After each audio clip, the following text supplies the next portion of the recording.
ভালোবাসা সম্মান মর্যাদা কিভাবে দিতে হয় এই ভিডিও দেখুন। এই বোনটির হঠাৎ করে বমি আসলো, আর তখন দৌড়ে এক পর্যায়ে চলে গেল বেসিংয়ে, বমি করছিল। মা বলল, কিরে মা, কি হয়েছে, কি করছিস? মেয়েটা অবাক হয়ে গেল। এক পর্যায়ে মাকে বলল, না মা, কিছু হয়নি, আমি আগামীকাল বান্ধবীর বাসায় গিয়ে বেশি খেয়েছিলাম, তার জন্য এরকম লাগছে। মা তাকিয়ে কথাগুলো শুনলো, আর তখন মা বলল, আচ্ছা ঠিক আছে, ওষুধ খেয়ে নে। ওকে মা, ঠিক আছে। এই বোনটি তখন মনে মনে ভয় পাইল, আরে প্রেগনেন্ট হয়ে গেলাম কি না। এক পর্যায়ে ওয়াশরুমে গেল, ওয়াশরুম থেকে বের হলো, আর দেখতে পেলো মেয়েটা প্রেগনেন্ট হয়ে গিয়েছে। আল্লাহ, এখন আমি কি করব, মনে মনে ভয় পাচ্ছিল। আর এদিকে এই বোনটি তখন উকি পারে দেখলো মা বসে মোবাইল টিপছে, আর তার বয়ফ্রেন্ড বন্ধুর সাথে কথা বলছিল, হাসাহাসি করছিল, অনেক আনন্দ ছিল বয়ফ্রেন্ডটা। এক পর্যায়ে বন্ধুর সাথে কথা বলেই যাচ্ছিল, আর তখন এদিকে বলল, আচ্ছা ঠিক আছে, আমার বয়ফ্রেন্ডকে আমি ফোন দেই, কোথায় আছে। এক পর্যায়ে নাম্বার তুললো, আর দেখতে পেলো নাম্বারটা বিজি দেখাচ্ছিল।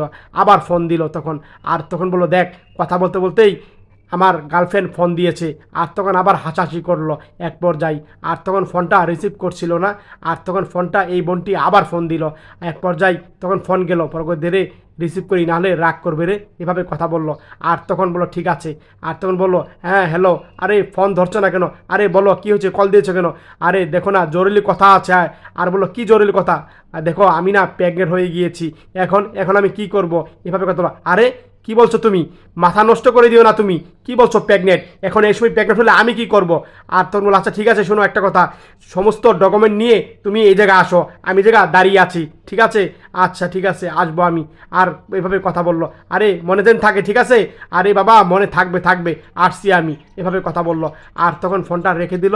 আর এক পর্যায়ে মনটা খারাপ করলো, আরে বন্ধু যাই রে, আগামীকাল দেখাবে তোর সাথে, এই কথা বলে বন্ধুটা হেঁটে হেঁটে যাচ্ছিল, আর তার গার্লফ্রেন্ডে আসছিল। এক পর্যায়ে সামনে দাঁড়ালো, এই বন্ধুটা তখন যাতা পড়লো এই মেয়েটাকে। আর তখন এই ভাইটা তখন মেয়েটাকে চমকে দিল, আর মেয়েটা দাঁড়িয়ে দাঁড়িয়ে কল্পনা দেখছিল এক পর্যায়ে। আর তো বলো, কী হয়েছে বলো? আর বলো, না কিছু হয়নি, চলো আমরা অ্যাবর্শন করব। আর বলো, দাঁড়াও, কি অ্যাবর্শন করবো না আমি, এভাবে কথা বললো। আর তখন বললো, তুমি আর ডকুমেন্ট সব আনতে বলেছো? আর তখন বললো, আরে পাগল, ডকুমেন্ট আনতে বলেছি কিসের জন্য জানো? আর বললো, আমরা কোর্ট ম্যারেজ করে বিয়ে করব, এভাবে কথা বললো। এই দেখো কোর্ট ম্যারেজের জায়গা, এভাবে কথা বলছিল। আর এই মেয়েটা এই কথা শুনে অবাক হয়ে গেল, হ্যাঁ তোমাকে ভালোবাসি, আমি বিয়ে করে স্ত্রীর মর্যাদা দেব, এই কথা বলে এই বোনটিকে বুকে জড়িয়ে নিল এক পর্যায়ে। আর তখন তারা যাচ্ছিল কোর্ট ম্যারেজ করে। এই ভিডিও দেখে যদি আপনাদের ভালো লেগে থাকে, শেয়ার করে দিন।